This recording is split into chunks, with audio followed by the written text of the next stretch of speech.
ओम शांति। तो आज हम जानेंगे काल चक्र के बारे में, जिसको सृष्टि चक्र भी कहा जाता है। आज संसार के अंदर सभी मनुष्य आत्मा ये जानना चाहती है कि ये काल चक्र का, सृष्टि चक्र का अंतिम दौर कब है। क्या ये सारे सृष्टि का, संसार का प्रलय हो जाएगा, विनाश हो जाएगा, उसके बाद क्या। तो समय के बारे में जानने की उत्सुकता, जिज्ञासा सभी लोगों को होती है। तो आज इसी विषय के ऊपर ये वीडियो बनाया है कि काल चक्र कितने समय का होता है और अभी कौन सा युग चल रहा है, कौन सा काल चल रहा है। ये चक्र का अंतिम समय कब होगा, उसके बाद कौन सा युग आने वाला है। तो आज सारा काल के बारे में, माना समय के बारे में ही आज सभी को बताएंगे। तो आप सभी अंत तक ये वीडियो देखते रहना। तो काल चक्र के बारे में, समय के बारे में परमात्मा ने, भगवान ने कहा है कि ये सनातन सत्य है। भगवान उवाच है, भगवान के साक्षात महावाक्य है, जो श्रीमद् भगवद गीता में भी वर्णित है। परमात्मा ने समय के बारे में कहा है कि परिवर्तन संसार का नियम है और कभी भी सृष्टि का प्रलय नहीं होता है, सृष्टि का परिवर्तन अवश्य होता है। विनाश माना परिवर्तन।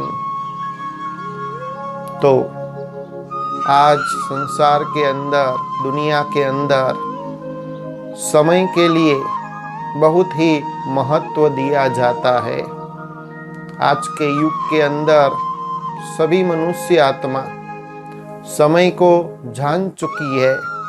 समय के महत्व को जान करके उस तरह चलने की, कदम के ऊपर कदम रखने की कोशिश करती है।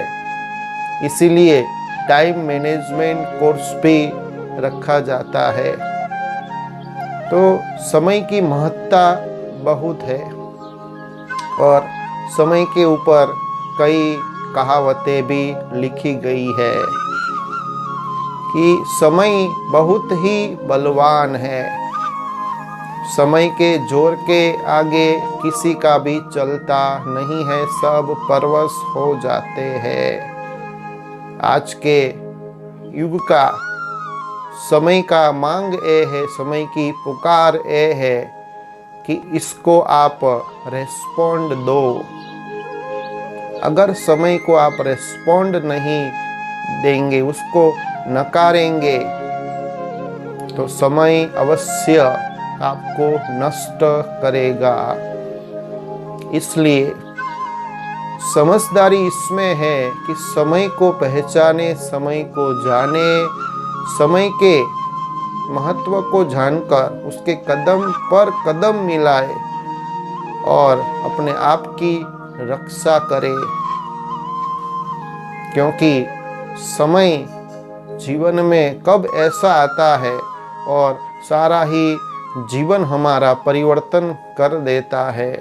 इसलिए जीवन काल में भी समय का अति महत्व है और जो व्यक्ति समय के महत्व को जानकर उस अनुसार अपने जीवन को ढालता है, अपने जीवन जीने का जो तरीका है वो परिवर्तन करता है, तो समय उसे कभी भी नष्ट होने नहीं देता है। वो अपने जीवन में कभी दुविधा में नहीं आता है, निराशा में नहीं आता है, दुखी नहीं होता है। समस्या को भी वो सॉल्व कर सकता है, उसको भी सुलझा सकता है। तो समय के बारे में ये भी एक इंग्लिश में कहावत है कि if you does not change according to time, तो टाइम विल किल यू। अगर आप समय के अनुसार अपने आप को परिवर्तन नहीं करेंगे तो समय आपको किल मार देगा, नष्ट कर देगा। और समय के लिए ये भी एक कहावत प्रचलित है कि you does not change according to time, time will force you to change. कि अगर आप समय के अनुसार अपना जीवन का परिवर्तन नहीं करेंगे तो समय आपको विवश करेगा, समय आपको फोर्स करेगा, उस अनुसार आपको अपने जीवन का चेंज करना पड़ेगा। तो समय ऐसी एक ताकत है, समय ऐसी एक शक्ति है जिसको जीवन में साथ लेना अति आवश्यक है। उसका निरादर हम कभी भी नहीं कर सकते। तो देखा जाता है जीवन में भी कई लोग ऐसी समस्या, ऐसी परेशानी से जूझते हैं और कहते रहते हैं कि हमारे सामने ही ऐसी परिस्थिति क्यों आती है, हमको ही क्यों झेलना पड़ता है, सहन करना पड़ता है, हमारा भाग्य ऐसा क्यों। तो ये सारी जो उलझन है, उलझन का मेन कारण ये है कि वो व्यक्ति ने समय के महत्व को नहीं जाना है, उसके कदम के ऊपर कदम नहीं रखा है और समय आगे जा रहा है और उसकी परिस्थिति उसके वश हो करके वो निराश और दुखी हो रहा है। समय निकलता जाता और परिस्थिति उसके सामने आती जाती, सॉल्यूशन उसको मिलता नहीं है, दुविधा में पड़ जाता है। इसलिए जैसे एक एग्जाम्पल है पतंग का, कि पतंग जब आप ऊपर उड़ाते हैं तो उसकी डोर को खींचना होता है। तो जैसे जैसे आप इसकी डोर को खींचते हैं तो पतंग है वो ऊपर की तरफ उड़ने लगता है, और जब दूसरे का पतंग जब क्रॉस करना होता है तब ढील दी जाती है, डोर को छोड़ा जाता है। वैसे ही जो समय के साथ चलता है, एग्जाम्पल के द्वारा ये बताना चाहते हैं कि अगर जीवन में उड़ना चाहते हैं, सभी परिस्थितियों का सामना करना चाहते हैं, तो पुरुषार्थ रूपी डोर हमेशा खींचते रहना चाहिए। जितना परिश्रम, पुरुषार्थ, मेहनत रूपी डोर आप खींचते रहेंगे, कोई परिस्थिति आती है, कोई क्रॉस करता है, कोई विघ्न आता है, तो जीवन की डोर को क्या करना पड़ेगा, उसकी ढील को, उसके डोर को आपको छोड़ना पड़ेगा, ढील देनी पड़ेगी। माना समय के साथ आपको चलना पड़ेगा, तभी आप वो समस्या का समाधान कर सकते हैं। तो जीवन में भी इस सृष्टि चक्र का महत्व है, क्योंकि कई ऐसे प्रॉब्लम्स है, कई ऐसे जीवन की समस्या है, उलझन है, उसको अगर आप एक काल चक्र को, सृष्टि चक्र को अच्छी तरह नहीं समझेंगे तो उलझन को सुलझा नहीं सकेंगे और जीवन में प्रॉब्लम ही प्रॉब्लम रहती है। तो जीवन में जितनी भी प्रॉब्लम्स आती है, उस प्रॉब्लम की उलझन को समाप्त करने के लिए, कारण का समाधान करने के लिए, विघ्नों को दूर करने के लिए सृष्टि चक्र का अति अति अति महत्व है, वो जानने की आवश्यकता है। तो ये सृष्टि जो चक्र है, उसको सृष्टि चक्र बोला जाता है, काल चक्र बोला जाता है। उसका कनेक्शन जीवन चक्र के साथ है, दोनों एक साथ है, दोनों का कनेक्शन एक के साथ जुड़ा हुआ है। जैसे जीवन चक्र है, वैसे ही सृष्टि चक्र चलता है, दोनों का एक साथ संपर्क है, कनेक्शन है। तो इसको काल चक्र बोला जाता है, इसको सृष्टि चक्र बोला जाता है। चक्र इसीलिए कहा जाता है क्योंकि चक्र में कोई भी शुरुआत होती नहीं है, एंड होती नहीं है। कहाँ से उसकी बिगिनिंग हुई, कहाँ से उसका एंड हुआ, उसका शुरुआत का छोर कहाँ है, एंड का छोर कहाँ है, वो चक्र में कभी भी दिखाई नहीं देता है। वो नित्य हमेशा चलता ही रहता है। इसको ही चक्र कहा जाता है, जिसकी शुरुआत और एंड का पता नहीं है।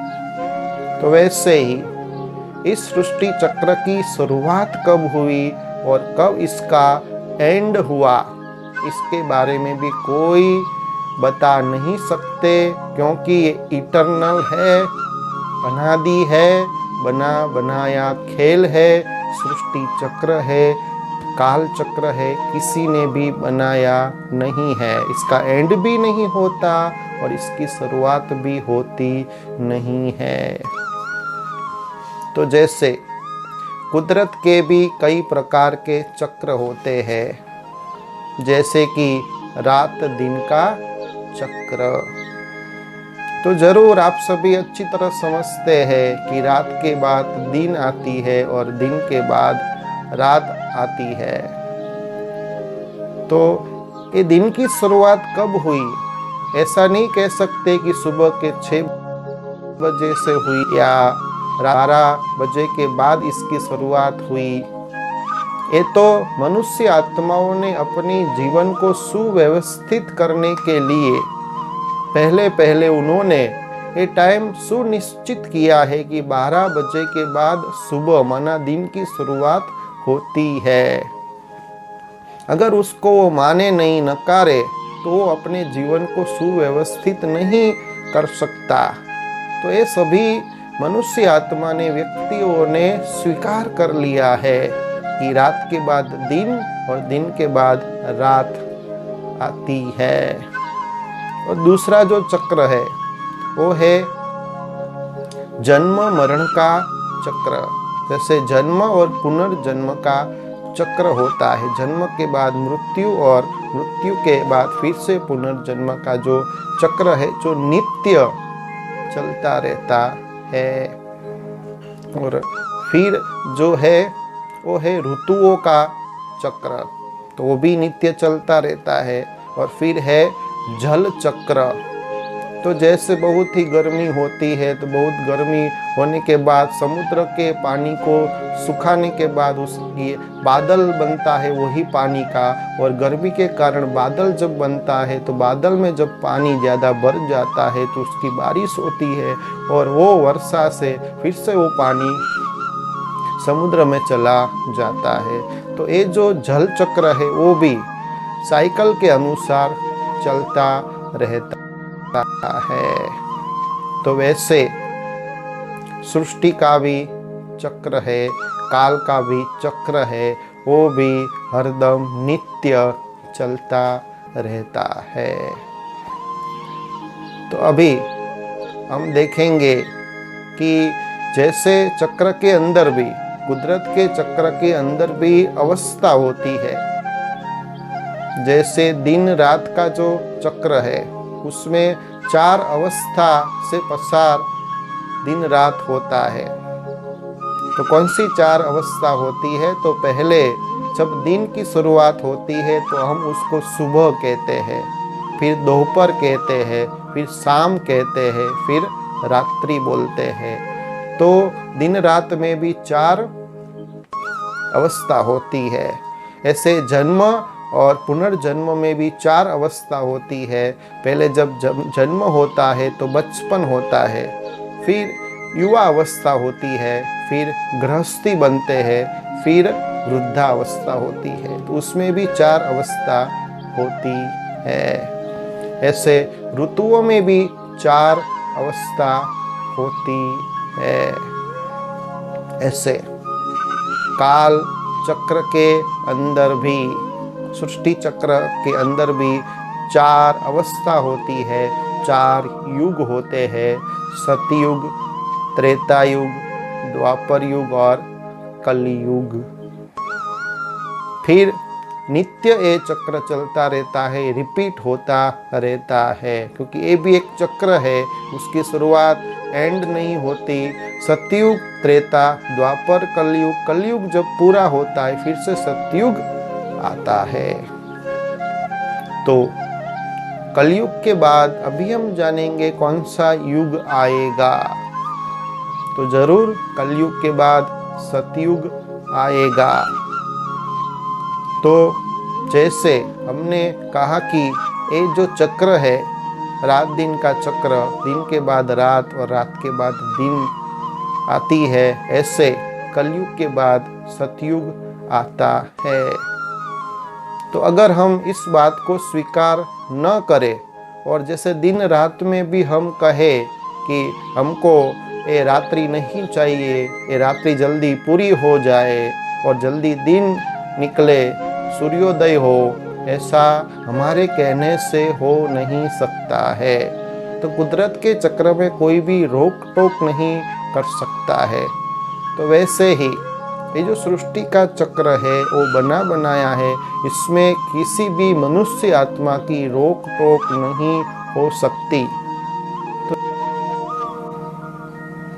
जैसे कोई व्यक्ति कहे कि देरी से उठे और कहे कि तो सूर्य का उदय हुआ, सूर्य तो निकल गया, मैं तो सोया था, परंतु सूर्य अपना काम नित्य करता है, उसका एक चक्र है, वो उगता है और अस्त होता है, हम उसमें कुछ नहीं कर सकते। अगर हम उसके साथ नहीं चलेंगे तो हम दुविधा में पड़ जाएंगे, हम जीवन को अच्छी तरह जी नहीं पाएंगे। तो ऐसे ये सतयुग के बाद त्रेता युग, द्वापर युग, फिर कलयुग आता है, कलयुग के बाद फिर से सतयुग आता है। ये भी नित्य हमेशा ये चक्र ऑटोमेटिक चलता रहता है।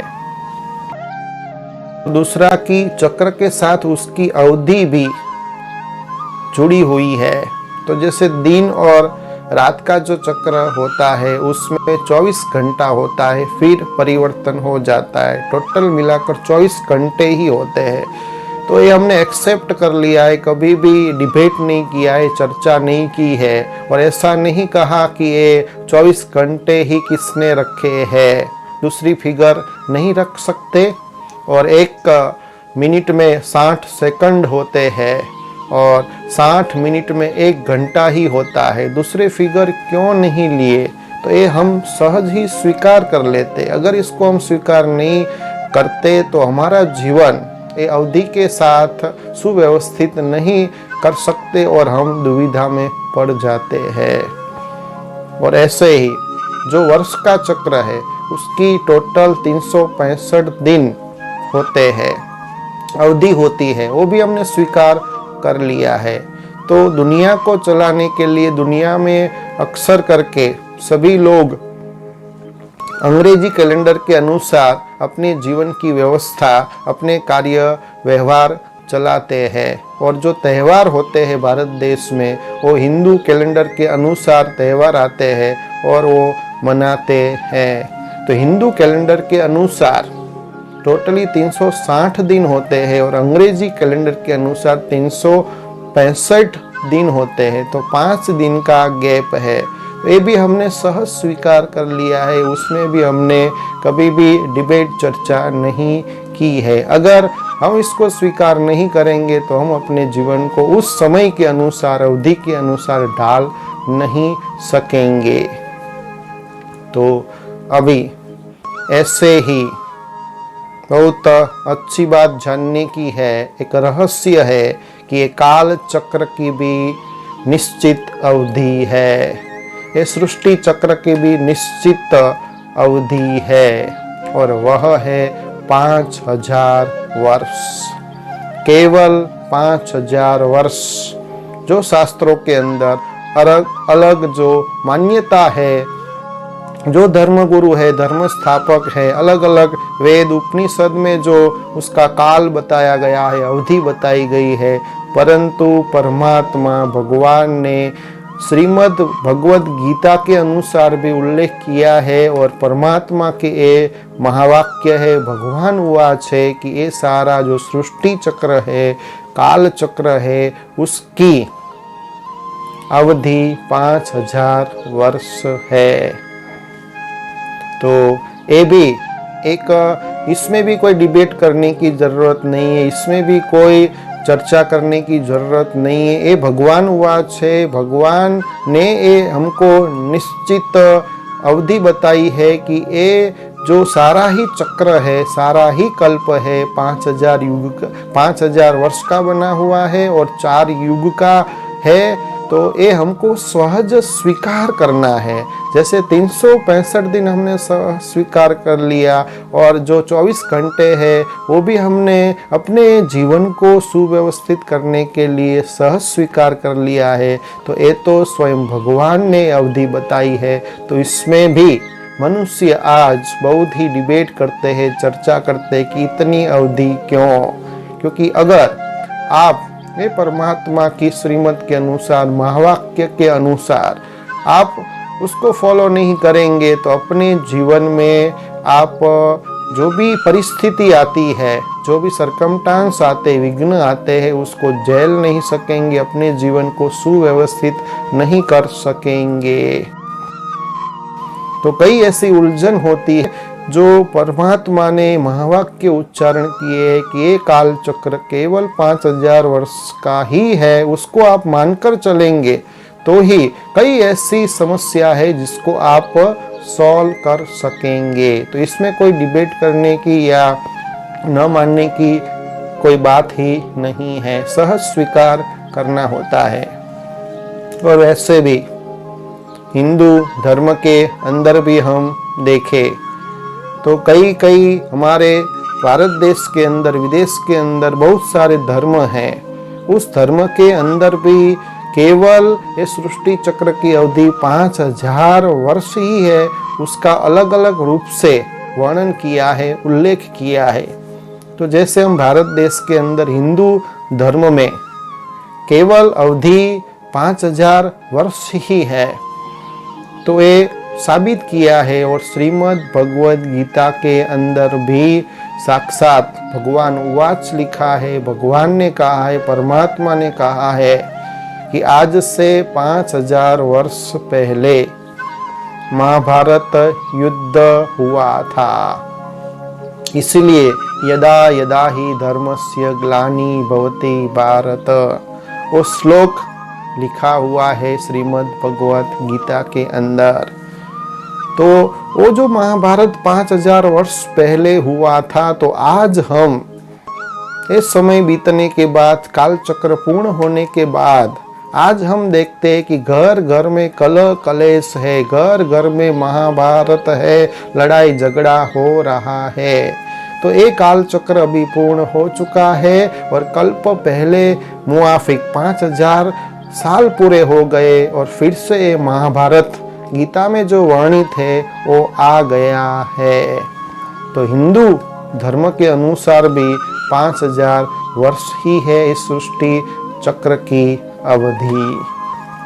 और फिर इस्लाम धर्म में भी दिखाते हैं कि जब खुदा इस सृष्टि पर आएंगे, स्वयं अल्लाह इस सृष्टि पर आएंगे, तब कयामत का समय होगा। तो कयामत का यही समय अभी चल रहा है, महाभारत का यही अभी समय चल रहा है। तो कयामत के समय में सब जो कब्रिस्तान में जो कब्र है वो खुल जाएगी और सभी का हिसाब किताब लिया जाएगा। सभी को उनके हिसाब किताब के अनुसार पद नक्की किया जाएगा, फिक्स किया जाएगा। तो इस्लाम धर्म के अंश का उल्लेख कयामत के रूप में किया गया है। तो वो अभी कयामत का समय हाल में चल रहा है। और फिर क्रिश्चियन धर्म के अंदर भी बताया गया है कि क्रिश्चियन धर्म की जब स्थापना हुई, क्राइस्ट ने जब क्रिश्चियन धर्म की स्थापना की, तो उस समय बाइबल में लिखा है कि आज से 3000 वर्ष पहले पैराडाइज था और क्रिश्चियन धर्म की स्थापना हुए 2000 साल हुए। तो 3000 और 2000 माना 5000 साल का ही, वर्ष का ही, अवधि का ही ये काल चक्र है। तो क्रिश्चियन धर्म भी ये काल चक्र को, सृष्टि चक्र को 5000 वर्ष का ही मानते हैं। और फिर नॉस्ट्राडेमस ने भी आगाही की है कि जब तीसरा विश्व युद्ध होगा, माना 5000 वर्ष अभी खत्म होने वाले हैं और तीसरा विश्व युद्ध होगा, तब परिवर्तन होगा, विनाश होगा और नई दुनिया आएगी। गोल्डन एरा माना नई दुनिया, बहिष्ठ स्वर्ग की दुनिया इस तरह पर आएगी। तो उन्होंने भी पहले से ही आगाही की हुई है। तो अभी हम देखेंगे कि ये जो सृष्टि चक्र है उसकी तुलना स्वस्तिक के साथ की जाती है। तो स्वस्तिक क्या है? तो स्वस्तिक जब कोई भी शुभ कार्य होता है, वहां हम स्वस्तिक की रचना करते हैं। तो स्वस्तिक में भी 4 भाग होते हैं और सही जब स्वस्तिक बनाते तो चारों 4 भाग सही बनाते हैं, उसको हम सुलटा स्वस्तिक कहते हैं और वही शुभ माना जाता है। कोई उल्टा सुलटा बनाते हैं तो वो शुभ नहीं माना जाता है। तो जैसे हिटलर भी भारत देश में जो स्वस्तिक बनाते हैं उसका उल्टा वो बनाता था, इसलिए उसका हर कार्य उल्टा ही होता था और उसकी गति भी क्या हुई आप सभी जानते हैं। तो इससे ये साबित नहीं होता है कि उल्टा स्वस्तिक बनाने से उसकी ऐसी हालत हुई, ये लॉजिक नहीं है। परंतु इसके पीछे भी एक रहस्य छुपा हुआ है कि स्वस्तिक का मतलब क्या है। तो स्वस्तिक की संधि विच्छेद करे तो सु प्लस अस्ति, सु माना शुभ, अस्ति माना जो पहले से ही है ही, उसको अस्ति बोला जाता है। तो उसका फुल मीनिंग है जो पहले से ही शुभ है। तो स्वस्तिक माना इसका कनेक्शन काल चक्र के साथ है, सृष्टि चक्र के साथ है। उसका अर्थ ये है कि एक काल चक्र के अंदर, एक सृष्टि चक्र के अंदर जो भी मनुष्य आत्मा का रोल है, जो भी हमारा पार्ट है, जो भी सीन सीनरी आती है, उस हर सीन सीनरी में, हर परिस्थिति में, हर सरकमस्टांस में, हर विघ्न में कल्याण छुपा हुआ है।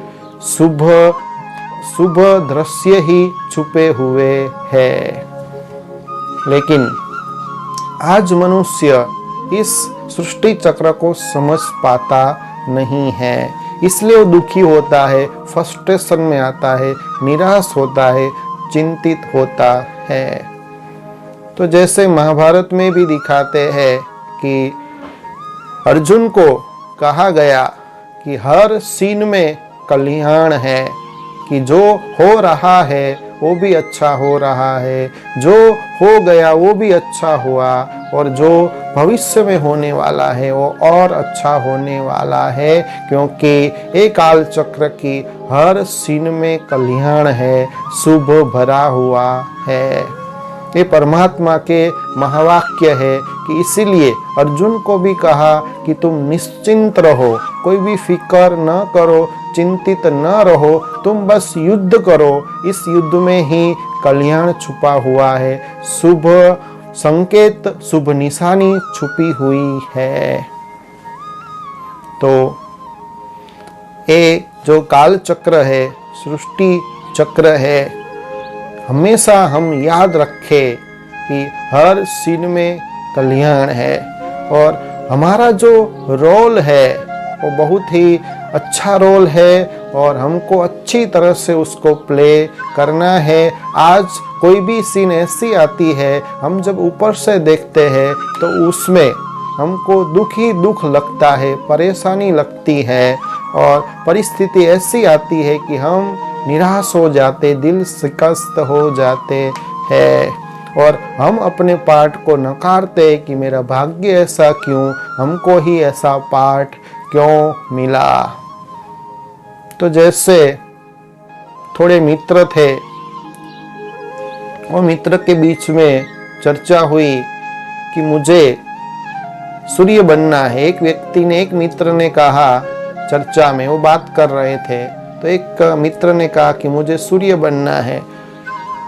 तो दूसरा मित्र उसको कहता है कि सूर्य क्यों बनना चाहता है, सूर्य को तो बादल ढक देते हैं। तो फिर वो मित्र कहता है कि चलो सूर्य नहीं बनना है, तो बादल उससे बड़ा है, तो बादल मुझे बनना है। तो फिर दूसरा मित्र कहता है कि बादल को तो, जो पवन है, बादल को भी खिसट कर, खींच करके ले जाते हैं, तो जो पवन है उससे शक्तिशाली है, तो आप पवन बनो। तो व्यक्ति, वो मित्र कहता है कि कोई बात नहीं, पवन बनता हूँ। तो उसमें से एक कोई दूसरा मित्र होता है, वो कहता है पवन को भी, जो पर्वत है वो पवन को भी रोक देते हैं, तो उससे तो शक्तिशाली पर्वत है, तो आप पर्वत बनो। तब वो मित्र कहता है चलो मैं पर्वत बनता हूँ। तब उसमें से एक व्यक्ति ऐसा कहते हैं कि पर्वत को तो छोटे चूहे भी कुतर कुतर के खा जाते हैं, तो चूहा उससे शक्तिशाली है, आप चूहा बनो। तो व्यक्ति कहता है चलो मैं चूहा बनता हूँ। तो उसमें से एक फिर से उसका मित्र कहता है जो चूहा होता है उसको तो जो इंसान है, जो मनुष्य है, वो तो पकड़ लेते, अपने वश में कर देते हैं, तुम मनुष्य बनो। तो वो तो पहले से ही मनुष्य है, तो घूम फिर के बात तो वही आई और सभी का वो देखा कि सूर्य उससे शक्तिशाली है, उससे बादल शक्तिशाली है, उससे पवन शक्तिशाली है, लेकिन लास्ट में वो मानव के ऊपर ही आया और मनुष्य के ऊपर आया कि मनुष्य ही सर्वशक्तिवान है, उसके अंदर इतनी ताकत है कि सबको वश कर सकता है। तो हमारा जो पार्ट है वही अच्छे से अच्छा है, वही सबसे कल्याण का।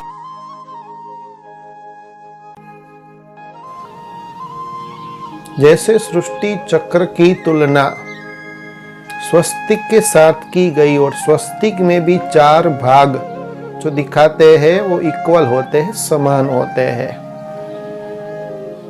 तो दिन रात की शुरुआत में भी कोई ऐसा स्पेशल प्रहर होता है जिससे दिन की शुरुआत होती है, तो सृष्टि चक्र में भी एक स्पेशल प्रहर है, क्योंकि ये चक्र की भी शुरुआत हुई होगी, तो कहाँ से शुरुआत होती है, उसका फर्स्ट प्रहर कौन सा है। तो ये काल चक्र की शुरुआत, ये सृष्टि चक्र की शुरुआत सतयुग से होती है। तो ऊपर ये सृष्टि चक्र के ऊपर राइट के तरफ जो सीधी रेखा दिखाई गई है, जो आशीर्वाद का हाथ दिखाते हैं, राइट हैंड, तो वहां से सतयुग से इस काल चक्र की शुरुआत होती है।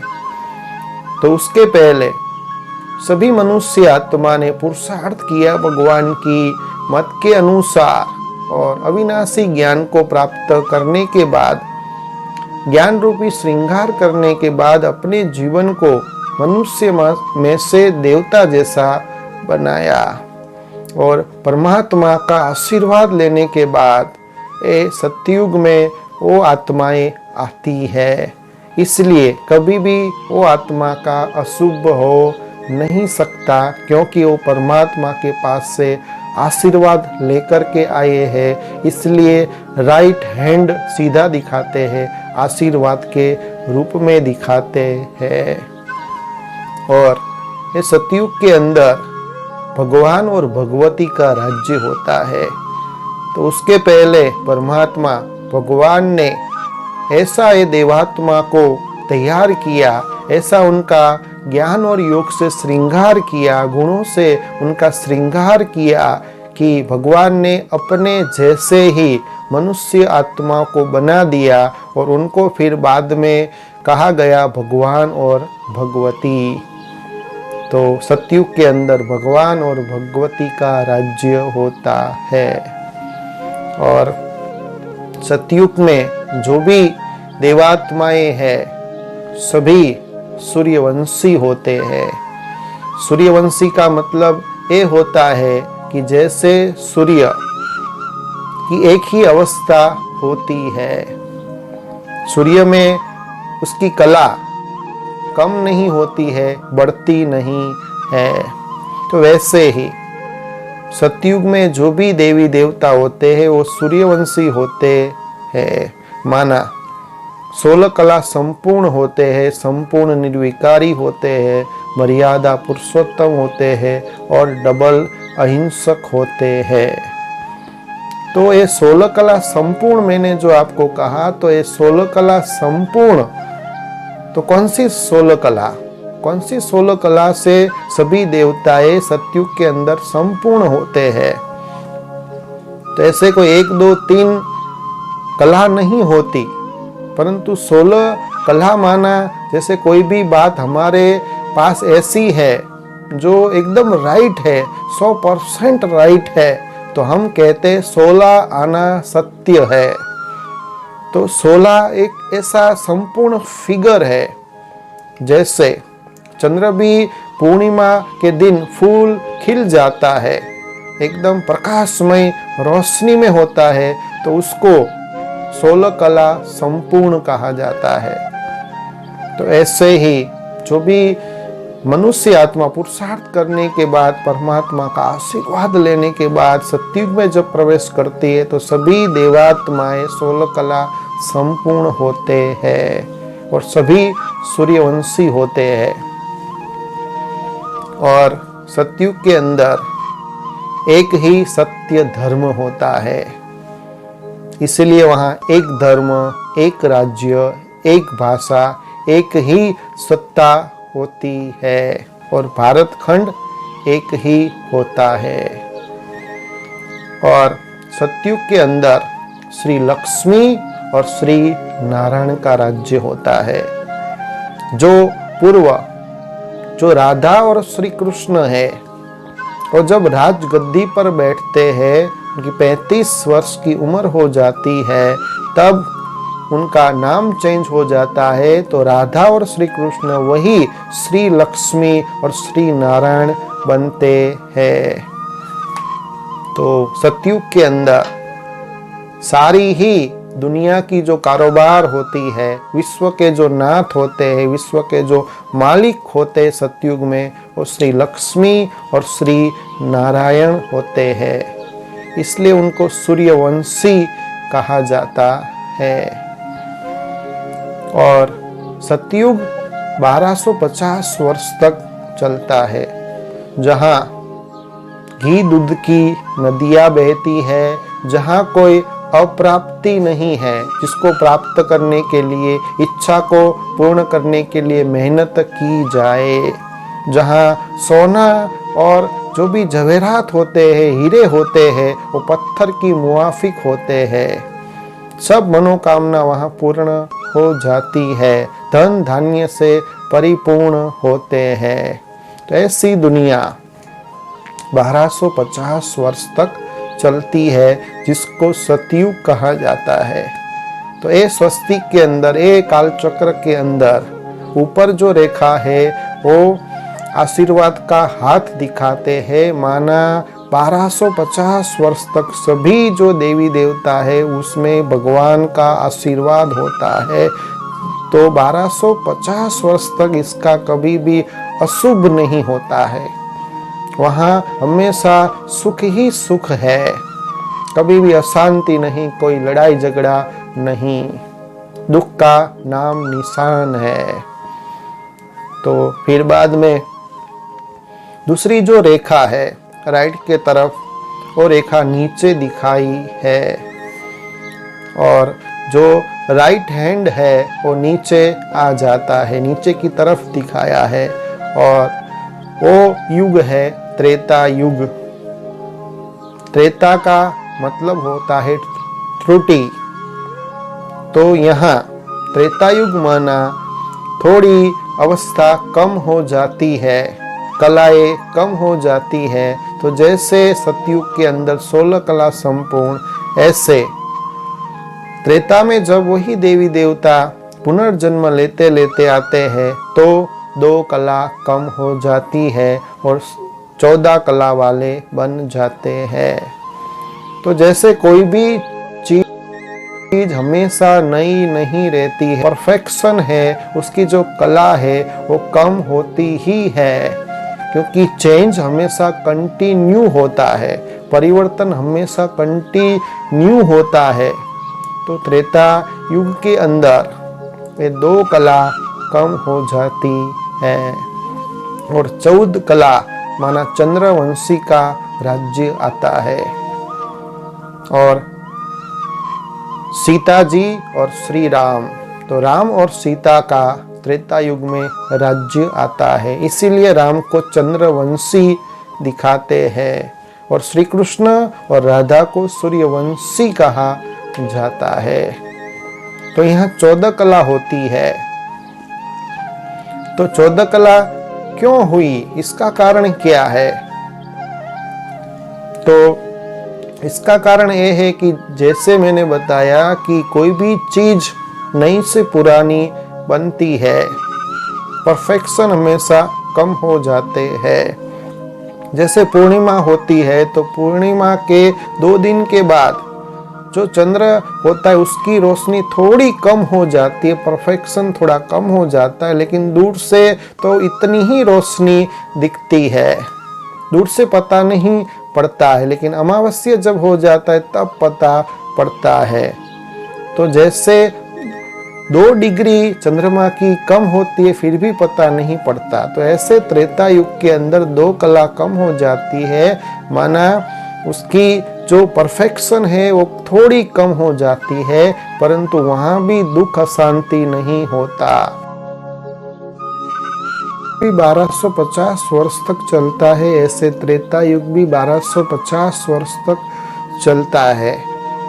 तो वहाँ 16 कला होती है और त्रेता युग में 14 कला होती है, 2 कला कम होती है, फिर भी वहाँ कोई भी दुख अशांति होती नहीं है, सब धन धान्य से परिपूर्ण होती है, कोई भी अप्राप्ति होती नहीं है। तो सतयुग के 1250 प्लस त्रेता युग के 1250 माना टोटल करे तो 2500 वर्ष, जिसको स्वर्ग की दुनिया कहा जाता है, उसको पैराडाइज कहा जाता है, जिसकी स्थापना स्वयं परमपिता परमात्मा के द्वारा की जाती है, इसको ही सच्चा स्वर्णिम युग नई दुनिया कहा जाता है, जो 2500 साल तक चलता है। फिर बाद में जो स्वस्तिक के अंदर, ये सृष्टि चक्र के अंदर जो तीसरी जो रेखा है लेफ्ट की तरफ दिखाई है, माना ये 2500 सतयुग और त्रेता युग 2500 वर्ष तक चलता है। वहाँ कोई भी दुख शांति नहीं, एक धर्म, एक राज्य, एक भाषा, एक मत होती है। परंतु 2500 वर्ष बीतने के बाद सृष्टि चक्र के अंदर आधा पार्ट समाप्त हो जाता है, आधा कल्प समाप्त हो जाता है। फिर तीसरा जो युग आता है उसका नाम है द्वापर युग। तो द्वापर युग का मतलब है द्वा माना 2, तो 2 पुर की शुरुआत होती है, माना 2 जो अद्वैत राज्य था वो द्वैत में आ जाता है। तो वहाँ 2 मतें शुरू होती है, माना राइटियस भी चलता है अनराइटियस भी चलता है, सत्य भी और असत्य भी द्वापर युग में शुरुआत होती है। तो कहने का मतलब है कि जो सतयुग त्रेता के अंदर सभी देवात्माएं होते हैं, उनको अपने स्वयं का कॉन्शियस होता है, आत्मभान होता है, आत्म अभिमानी होते हैं। परंतु जब द्वापर युग होता है तो अनराइटियस बात भी शुरू हो जाती है और वो अपने आप को भूल जाते हैं कि सतयुग त्रेता में हम पूजनीय थे और द्वापर युग में स्वयं की ही मूर्ति बनाकर वही देवी देवता उनकी पूजा शुरू कर देते हैं। तो ये है द्वापर युग। दो पूर्व शुरू होती है, दो बातें उसमें शुरू हो जाती है। और द्वापर युग के अंदर धीमे धीमे व्यक्ति, इंसान दुखी होने लगता है और परमात्मा को याद करने लगता है और भगवान से मांगने लगता है। जैसे कि एक पंक्ति है कि दुख में सुमिरन सब करे, सुख में करे न कोई। अगर सुख में सुमिरन सब करे तो दुख काहे को होई। तो सतयुग के अंदर और त्रेता युग के अंदर 2500 साल तक कोई भी देवी देवता परमात्मा को याद नहीं करते हैं। परमात्मा से आशीर्वाद प्राप्त करने के बाद शक्ति इतनी प्राप्त कर लेते हैं कि उसको 2500 साल तक इतना सुख मिलता है। तो जब सुख होता है तो कोई भी देवी देवता याद परमात्मा को नहीं करते हैं, तो समय बीतता जाता है और उनकी कला कम हो जाती है। और जैसे आपको बताए, कोई भी चीज होती है या मनुष्य आत्मा होते, वो सतो रजो तमो की अवस्था में अवश्य ही पसार होते हैं। तो उनका जो परफेक्शन है वो कम हो जाता है। वो सभी अपने आप को जब द्वापर युग आता है तो भूल जाते हैं और भूलने के बाद वो अपने ही मूर्ति बनाकर पूजा शुरू कर देते हैं। क्योंकि सतयुग और त्रेता युग के अंदर उनको स्वयं की पहचान होती है कि हम कौन हैं। हम एक देवी देवता है, हम एक आत्मा है, तो आत्मा की सहज ही उनको स्मृति रहती है। परंतु द्वापर युग में वो ऐसा भी भूल जाते हैं कि मैं पूजनीय देवी देवता था। तो वहाँ द्वापर युग जब शुरुआत होती है तब वो परमात्मा को दुखी होने के कारण याद भी करता है और उनके पास से सुख शांति मांगता रहता है, प्रार्थना करता रहता है। और साइंस वालों ने ऐसा भी बताया है कि हमारे जो पूर्वज थे वो बंदर जैसे थे। तो क्या ये वास्तविक सत्य है? क्या हमारे सारे पूर्वज बंदर थे या और कोई था? तो परमात्मा ने इसका भी रहस्य बताया है कि हम सभी के मनुष्य आत्मा के पूर्वज कोई बंदर नहीं थे। मनुष्य आत्मा के पूर्वज पहले देवी देवता जैसे थे। तो जैसे आपको बताया कि कोई भी चीज सतो रजो तमो की अवस्था से अवश्य ही पसार होती है। परफेक्शन पहले अच्छी होती है, 16 कला होती है, फिर उसकी परफेक्शन कलाएं कम होती जाती है, चीज की वैल्यू भी, कीमत भी कम हो जाती है।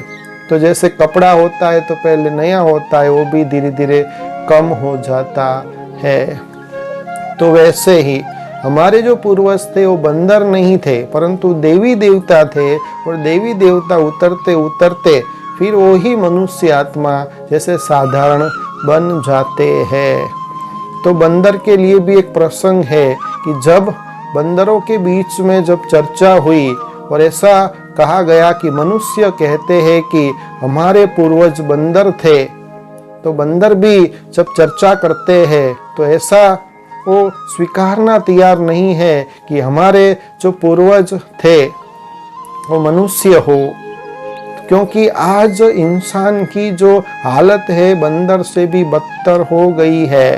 तो बंदर भी मनुष्य आत्मा के रूप में जन्म नहीं लेना चाहते हैं। आज इतना इंसान गिर गया है, तो वास्तव में हम सभी मनुष्य आत्मा के पूर्वज कोई बंदर नहीं थे। हम सभी पहले देवी देवता जैसे थे। तो फिर बाद में जब बहुत ही दुख शांति बढ़ जाती है और थोड़ा बहुत दुखी रहने लगता है, अपने आप को जब भूलने लगता है, अशांत रहने लगता है, निराश होने लगता है, तो प्रभु पिता अपने धाम से अलग अलग पैगंबरों को, धर्म स्थापक को, धर्म पिताओं को ये दुख अशांति दूर करने के लिए नीचे उनको भेजते हैं। वो द्वापर युग की शुरुआत से ही होता है। तो द्वापर युग की शुरुआत में परमात्मा एक पहला जो धर्म पिता है, धर्म स्थापक है, वो है इब्राहिम। तो इब्राहिम को, वो धर्म पिता को नीचे सृष्टि पर भेजते हैं संदेश फैलाने के लिए। थोड़ा बहुत अशांति जो फैली हुई है, लड़ाई झगड़ा हो रहा है, जो दुखी हो गए हैं, उसके दुख को दूर करने के लिए।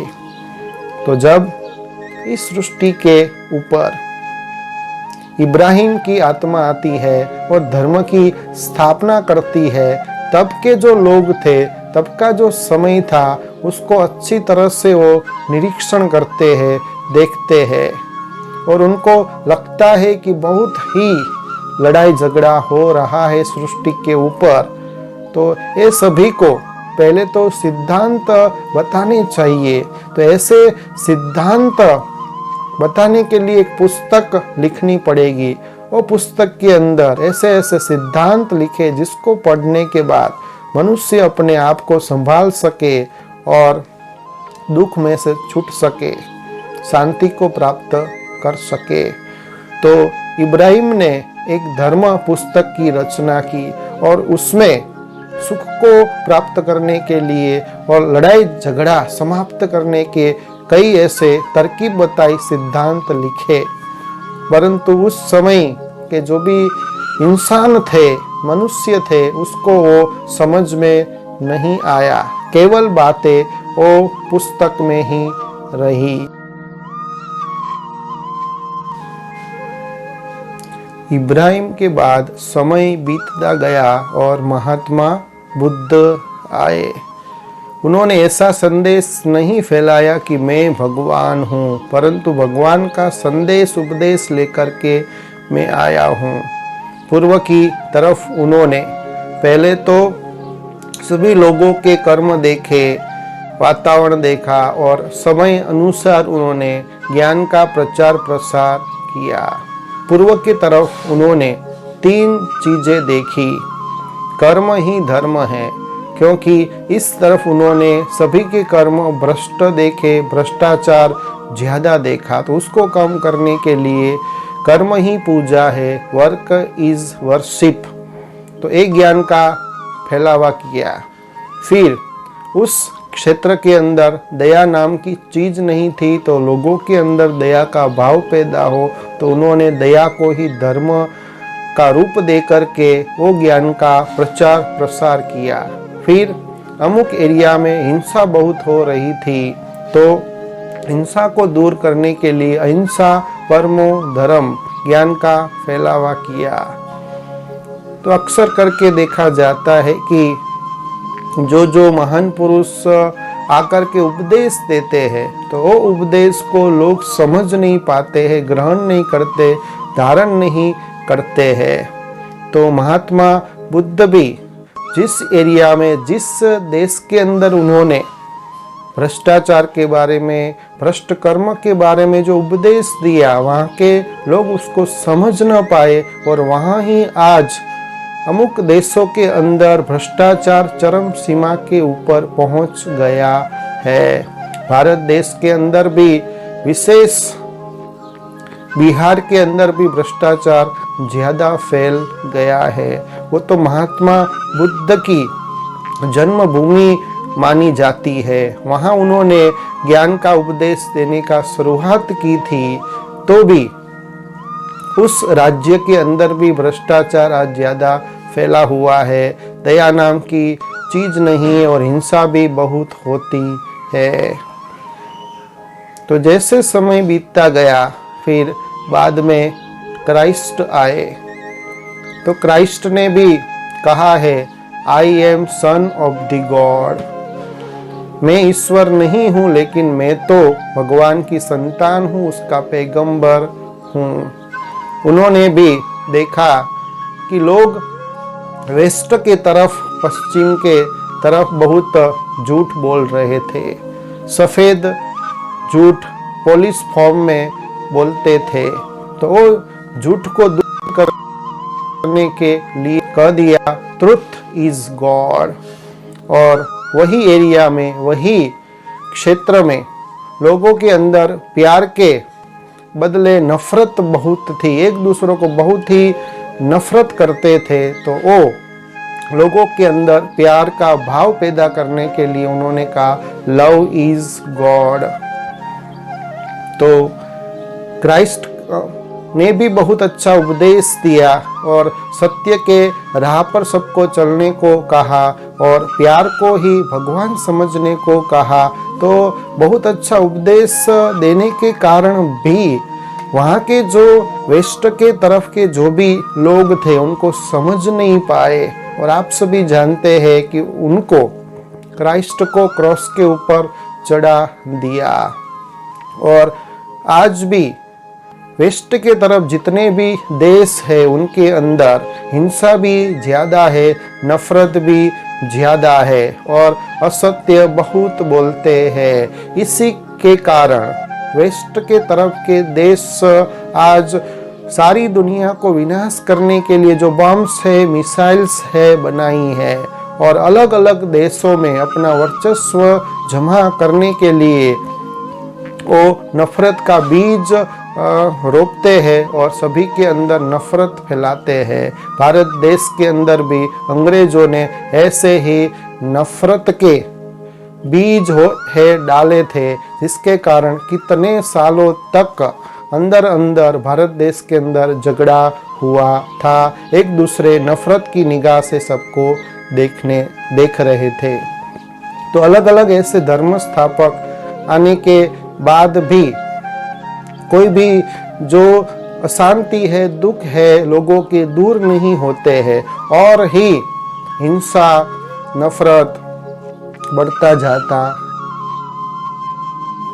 अभी हम स्वस्तिक का, सृष्टि चक्र का आखिरी जो भाग है, जिसमें लेफ्ट की तरफ जो रेखा है ऊपर की तरफ जा रही है, माना इसका मतलब ए है कलयुग की शुरुआत। तो जैसे जैसे कलयुग आगे बढ़ता जा रहा है वैसे ही कलेश का इसको युग कहा जाता है। झगड़ा, कलह, कलेश दिन ब दिन बढ़ता जा रहा है, इसलिए कलयुग को कलह युग भी कहा जाता है, पत्थर का युग भी कहा जाता है। जो सतयुग के अंदर देवी देवताओं की जो बुद्धि की क्षमता थी, उनकी कला थी, वो 16 कला संपूर्ण होते हैं। फिर त्रेता युग में 14 कला और फिर द्वापर युग में 8 कला होती है और कलयुग में तो एक भी कला रहती नहीं है, कलाहीन मनुष्य आत्मा बन जाती है।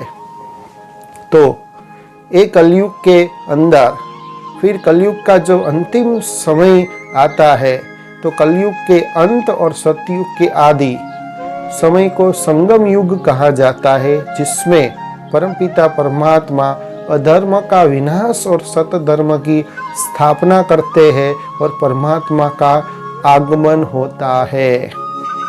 परंतु आज कलयुग को पूर्ण होने में कलयुग का जो समय बताया है वो बहुत ही शास्त्रों के अंदर और जो भी धर्म पिताएं है, जो भी वेद उपनिषद है, उसमें बताया है कि कलयुग का समय 4,32,000 बताया गया है। लेकिन आपने सुना कि ये सारा कल्प, ये सृष्टि चक्र तो केवल 5,000 वर्ष का ही बना हुआ है।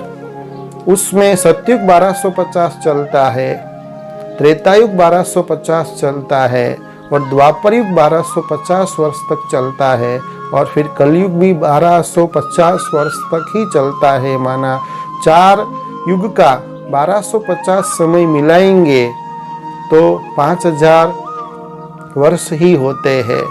लेकिन शास्त्रों के अंदर कहा गया है कि 4,32,000 से समय है। तो इसका मतलब ये हुआ कि कलयुग तो अभी छोटा बच्चा है, परंतु परमात्मा के महावाक्य कलयुग के लिए ऐसे है कि वो अभी छोटा बच्चा नहीं है, कलयुग का थोड़ा समय बचा है। आप सोचिए कि 4,32,000 कलयुग का समय हो सकता है। चलो 4 लाख को आप निकाल दो, केवल 32,000 भी निकाल दो, केवल 32 वर्ष ये अगर सृष्टि आगे चल सकती है, जो वर्तमान माहौल है, कितना ग्रीन हाउस असर हो रही है, कितने भूकंप, सुनामी, कितनी अतिवृष्टि हो रही है और धर्म के अंदर भी कितना पापाचार, भ्रष्टाचार अति हो रहा है, कितना पॉपुलेशन बढ़ रहा है और कितने अभी जो बर्फ है पिघलने वाले हैं, ग्रीन हाउस असर भी खड़ी होने वाली है। तो क्या इतनी पॉपुलेशन बढ़ रही है, वो 32 साल के बाद आप सोचिए कि डबल हो जाएगी, तो जो भी जीवन जरूरी चीज है उसको उपलब्ध करने के लिए कितना विघ्नों का और कितनी परिस्थितियों का लोगों को सामना करना पड़ेगा, ये सोचने जैसी बात है। तो परमात्मा कहते हैं कि अभी एकदम अंतिम समय चल रहा है कलयुग का।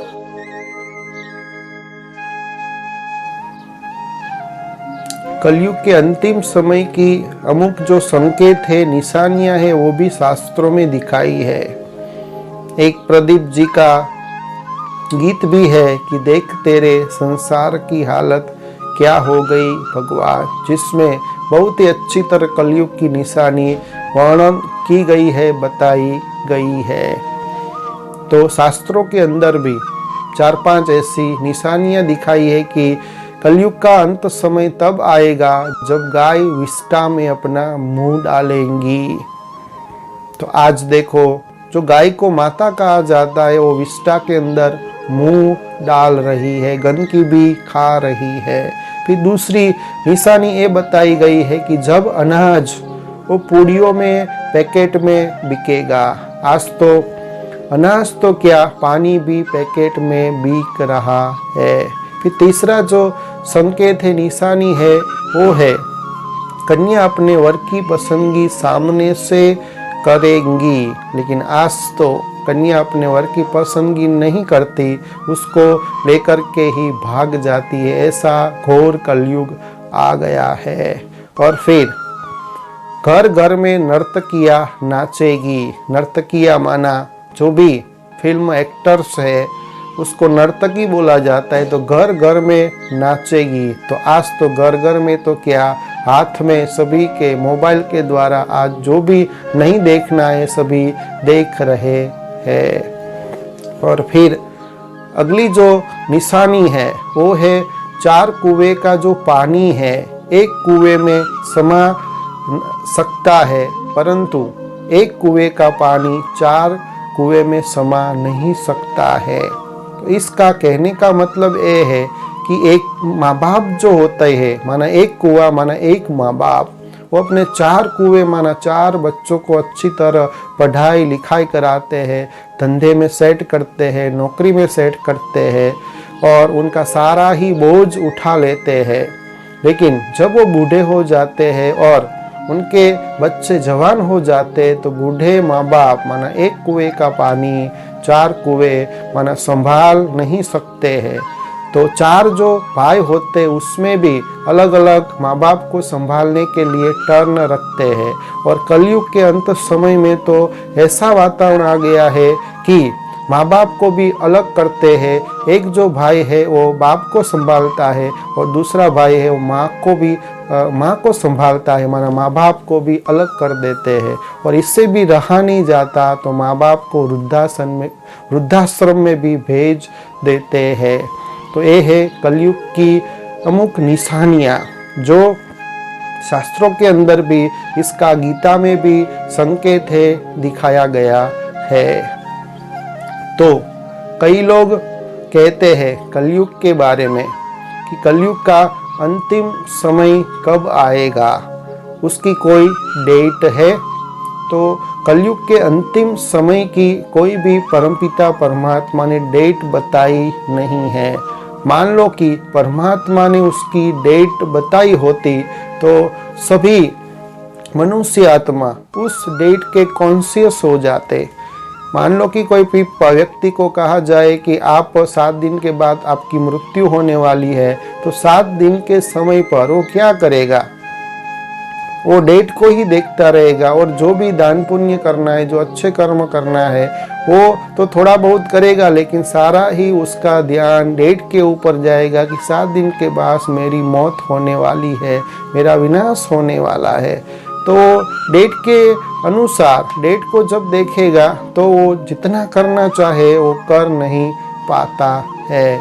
इसलिए परमात्मा विनाश का भी डेट बताते नहीं। अगर बताते तो सभी मनुष्य अपना स्व का कल्याण नहीं कर सकते और डेट को ही देखते रहते और पुरुषार्थहीन बन जाते।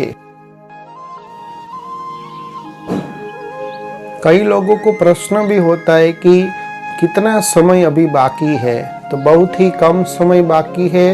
ये 5000 वर्ष का चक्र अभी फिनिश होने वाला है।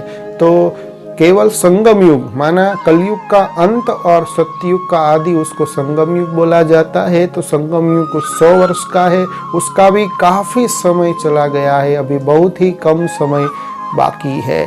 तो जैसे किसी भी व्यक्ति को अटैक आता है तो पहला अटैक, दूसरा और तीसरा जब अटैक आता है तो वो मर जाता है। तो ऐसे सृष्टि के अंदर भी ऑक्सीजन लगा हुआ है और ये सृष्टि को 2 अटैक तो आ गए हैं। तीसरा अटैक, माना तीसरा विश्व युद्ध कब होगा किसी को मालूम नहीं है, अचानक होगा। ऐसे हाइड्रोजन बॉम्ब्स, मिसाइल्स बनाई है, वो शोकेस में रखने के लिए नहीं बनाई है, उसका इस्तेमाल जरूर होगा। तो बहुत ही कम समय इस सृष्टि के विनाश का है, महापरिवर्तन का समय है। तो अभी स्वस्तिक में सृष्टि चक्र के अंदर जो गुप्त, जिसको संधि काल युग कहा जाता है, तो वो लीप युग कहा जाता है, जो गुप्त में है वो लीप युग है। कलयुग का अंत समय और सतयुग का आदि समय, जिसको संगम युग कहा जाता है। जो संगम युग केवल 100 वर्ष का है, उसमें भी कई वर्ष अभी बीत चुके हैं, थोड़े समय ही वर्ष बचे हैं। तो ये संगम युग की क्या है विशेषता? तो ये संगम युग है संधि काल का युग, ट्रांसफॉर्मेशन का युग, परमात्मा के आगमन का युग। और ये संगम युग की विशेषता ये है कि सतयुग, त्रेता, द्वापर, कलयुग, सभी युगों के अंदर जो भी अवस्था है आत्मा की, जो भी कला है वो कमती होती जाती है, परंतु संगम युग में आत्मा की चढ़ती कला होती है। और विशेष संगम युग में परमात्मा अपना धाम छोड़कर दिव्य अवतरण करते हैं और आकर के सत्य ज्ञान, अविनाशी ज्ञान और सहज राजयोग के द्वारा सभी आत्मा को पावन बनाने के बाद अपने धाम में ले जाते हैं। और परमात्मा जब आए हुए होते हैं तब जिन जिन मनुष्य आत्मा ने उनको पहचान लिया और पुरुषार्थ किया और अपने आप का शुद्धिकरण किया, परिवर्तन किया, तो वही आत्मा फिर से सतयुग में आ सकती है, देवात्मा बन सकती है। तो इस संगम युग पर विशेष क्या होता है? तो संगम युग पर विशेष परमात्मा सभी के पास से मदद मांगते हैं और कहते हैं तुम मुझे केवल अपने परिवर्तन के लिए जो आपके अंदर काम, क्रोध, लोभ, मोह, अहंकार है उसका त्याग करो। ये खोटे जो सिक्के हैं वो मुझे दे दो। उसके रिटर्न में मैं एक जन्म नहीं परंतु 21 जन्म की स्वर्ग की 2500 साल के बादशाही का जो वर्षा है मैं आपको दूंगा। तो कितना सस्ता सौदा अभी संगम युग पर साक्षात परमात्मा कर रहे हैं हम सभी बच्चों की मदद के लिए। वो कहते हैं कि आप बच्चों की मदद से ही मैं ये नई दुनिया स्थापन कर सकता हूँ। परंतु समय अनुसार आज लोग इतने अपने काम में, धंधे में व्यस्त हो गए हैं कि वो परमात्मा के सत्य परिचय को भी जानना नहीं चाहते और जो उनके महावाक्य है, जो अंतिम समय चल रहा है, उसको सुनने के लिए भी तैयार नहीं है। तो परमात्मा का खास अभी संगम युग पर ये संदेश है कि पवित्र बनो, योगी बनो। क्योंकि हम सभी आत्मा जन्म जन्मांतर से, जब से द्वापर युग की शुरुआत हुई, आपने देखा कि 2500 साल तक कोई भी पाप कर्म हमारा नहीं होता, क्योंकि वहाँ सुख ही सुख है। वहाँ भगवान को भी याद नहीं करते क्योंकि भगवान का आशीर्वाद मिलता है। भगवान की शक्ति से 2500 साल तक हम सुखी रहते हैं, परंतु दुख शुरू होता है इसलिए पुकारना भी और भगवान के पास से मांगना भी शुरुआत हो जाती है। तो परमात्मा का खास यही संदेश है कि ये जन्म जन्मांतर के पाप कर्म है उसको दग्ध करो। तो परमात्मा आकर के ऐसा सहज योग सिखलाते हैं जो आबाल वृद्ध छोटे बच्चे भी कर सकते हैं और बूढ़े भी कर सकते हैं, युवान भी कर सकते हैं। बिल्कुल आसान उसका तरीका बताते हैं, विधि बताते हैं और अपने जीवन को शुद्ध बनाने के लिए खास कहते हैं पवित्र बनो। तो जहाँ पवित्रता होती है, जहाँ शुद्धि होती है, वहाँ सुख और शांति अवश्य आ जाते हैं। तो परमात्मा जैसे द्रौपदी को दिखाया है महाभारत के अंदर कि बड़े बड़े उनके गुरु बैठे थे, उनके 5 पति भी बैठे थे, बड़े बड़े दिग्गज भी बैठे थे, परंतु किसी ने उनको मदद नहीं की। और अंत में जब वो परमात्मा को दिल से आंख बंद करके याद करती है तभी उसको मदद मिलती है। तो आज तो उनके सामने 5 पति होते हुए भी, ऐसे बड़े बड़े महान पुरुष भी होते हुए भी उसके सामने उसकी इज्जत चली जाती है। तो इसकी इज्जत स्वयं भगवान बचाते हैं, उनके पति भी बचा नहीं सकते और बड़े बड़े दिग्गज भी बचा नहीं सकते हैं। तो परमात्मा ही हमारा रक्षा कर सकता है। हमारी आत्मा रक्षा करने के लिए हमको ही कैपेबल बनना पड़ेगा। तो परमात्मा वो लाइट हाउस है, माइट हाउस है। तो परमात्मा लाइट हाउस, माइट हाउस से कनेक्शन रखने के बाद आप स्वयं को ऐसे शक्तिशाली बनाओ कि आप कैसी भी परिस्थिति में, कैसे ही 5 तत्व जब अपना रुद्र रूप धारण करेंगे तो स्व की रक्षा आप अवश्य कर सकेंगे। क्योंकि आज एक द्रौपदी चिल्ला नहीं रही है, आज तो हजारों द्रौपदियां चिल्ला रही है, बचाओ मेरी लाज बचाओ। और आज तो घर घर में जहाँ भी देखो सभी की दृष्टि कैसी बिगड़ गई है, सभी अभी दुशासन ही दिखाई देते हैं। तो किन किन लोगों के पास से आप अपनी रक्षा कर सकेंगे? कौन कौन आपको मदद करेगा? कोई मदद के लिए नहीं आएगा। ऐसा समय आएगा कि स्व को ही आपको अपनी ही रक्षा करनी पड़ेगी। तो अपनी आत्मरक्षा करने का एक ही हथियार है, वो है पवित्रता। तो जहाँ पवित्रता है वहाँ दुनिया की कोई भी शक्ति उसका बाल भी बांका नहीं कर सकती, क्योंकि पवित्रता आत्मरक्षा करती है। जो भी आसुरी तत्व है उसको नष्ट कर देती है। तो जैसे रामायण के अंदर भी दिखाते हैं कि रावण सीता जी को सम्मोहित करके वो अपहरण करके लंका में उनको ले जाते हैं और फिर उनको छूने की कोशिश करते हैं और उनको कहते हैं कि आप महल में रहो। तब वो महल में रहने के लिए सीता जी मना करते हैं, तो जब वो छूने के लिए जबरदस्ती करता है तो आग प्रकट हो जाती है। उनको लगता है कि इनके अंदर इतनी शक्ति है जो मैं उसको जबरदस्ती नहीं कर सकता, तो उनको बगीचे में रखना पड़ता है। तो देखा कि सीता जी अकेले थे, परंतु एक शक्ति थी उनके अंदर, वो थी पवित्रता की शक्ति, जिसके कारण वो अपनी आत्मा की रक्षा कर सके। रावण जैसा शक्तिशाली भी उनको टच नहीं कर सका। तो वैसे ही आप अपनी आत्मा की शुद्धिकरण के लिए परमात्मा जो अभी श्रीमत दे रहे हैं, परमात्मा आकर के जो मत दे रहे हैं, केवल उसको अपने जीवन में धारण करना है। अच्छे अच्छे जो दिव्य गुण है उसको धारण करे, और जो पाप कर्म है परमात्मा उसकी सहज विधि भी बताते हैं। तो परमात्मा के जो महावाक्य परमात्मा उच्चारण करते हैं वो एकदम सहज है।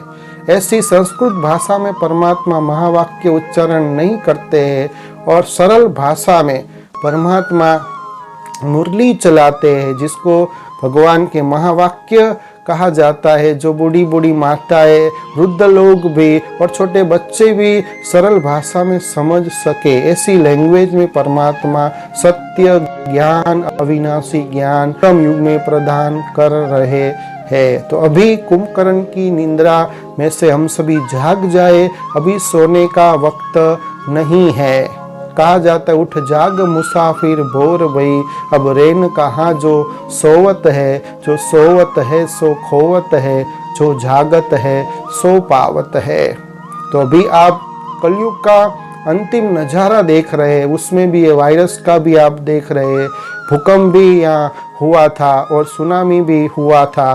तो अभी प्रकृति भी बहुत ही नाराज हो गई है, प्रकृति भी अपना रौद्र रूप दिखा रही है। तो नेचुरल कैलेमिटीज के द्वारा भी इस महासृष्टि का महाविनाश होने वाला है, जो समय शुरू हो चुका है और तीसरा विश्व युद्ध होगा, तो और ही ये विनाश जल्दी नजदीक आ जाएगा। तो अभी समय है आत्मा को शुद्धिकरण करने का। तो जैसे कोई भी देश में हमको जाना होता है तो वीज़ा की ज़रूरत पड़ती है, वीज़ा के द्वारा ही हम उस देश में जा सकते हैं। वैसे ही जब सतयुग में हमको जाना है, क्योंकि अभी कलयुग का अंत और सतयुग का आदि समय चल रहा है, सभी आत्मा का अभी चढ़ती कला का युग है। तो अगर आप सतयुग में जाना चाहते हैं तो पवित्रता रूपी वीज़ा की ज़रूरत पड़ेगी। उस वीज़ा के बिना उस सतयुग रूपी देश में, समय में, काल में आप प्रवेश नहीं कर सकते हैं। तो समय कितना सफल करना वो आपके हाथ में है। अपने आप का विनाश भी कर सकते हैं और अपने आप को सतयुग के लिए कैपेबल भी बना सकते हैं, और सतयुग के लिए 21 जन्म का आप वर्षा भी ले सकते हैं। क्योंकि कहा जाता है आत्मा अपना ही मित्र होती है और आत्मा अपना ही शत्रु होती है।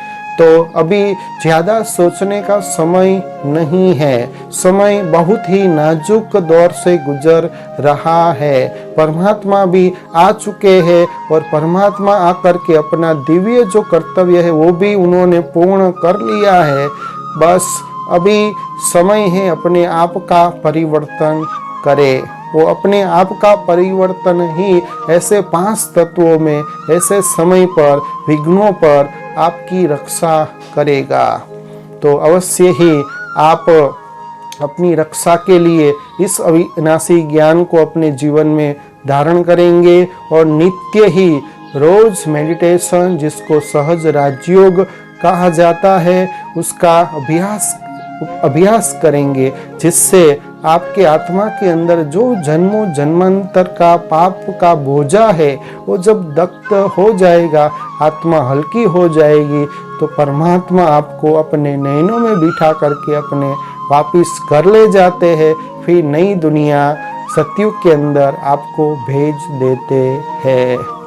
तो भाग्य की कलम आपके हाथ में है, जितना भाग्य आप बढ़ाना चाहे उतना बढ़ा सकते हैं। तो ये था सारे सृष्टि चक्र का, काल चक्र का ज्ञान। अच्छा, ओम शांति।